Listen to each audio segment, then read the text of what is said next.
Well, it's still a challenge. We don't have nearly enough women in the C-suite. And I try to actually, I like people. I try to mentor anyone that I get a relationship with it or that seeks my advice. They don't all have to be women, but it tends to be that the women seek out the other women, and I try to give them encouragement to follow their dreams, do what they want to do, but try to chart a path for themselves. I feel like our company has made a lot of progress, but I have to say, after a long career there, I wish it had made more in my career.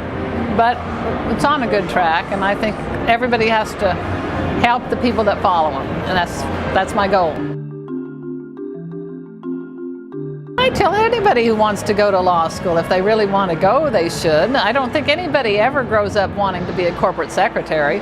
You just get in the corporation and you figure you find out that's a job sometime, and then you stumble into it. I was a tax lawyer until I became a corporate secretary.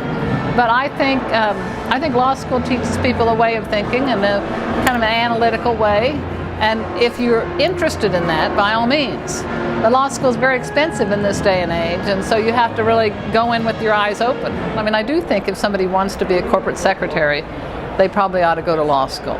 I think that will be, I think it's very true now, and the bigger a company gets, the more they expect their corporate secretary to be a lawyer. But there's a lot of wonderful jobs in the corporate secretary's world, including assistant secretaries, and some corporate secretaries who don't have a law degree. But, it's a great education, a lot of fun.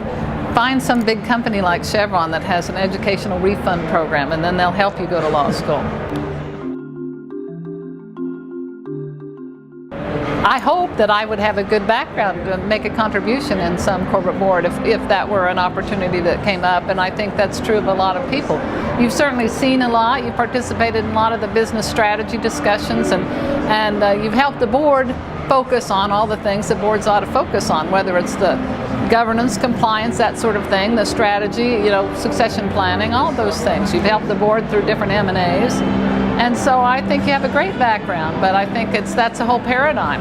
There's a whole group of people on boards that think you have to have run a business operation. And likes like. Those people will be always more comfortable getting somebody more like themselves. And so it's a process that we all have to work on.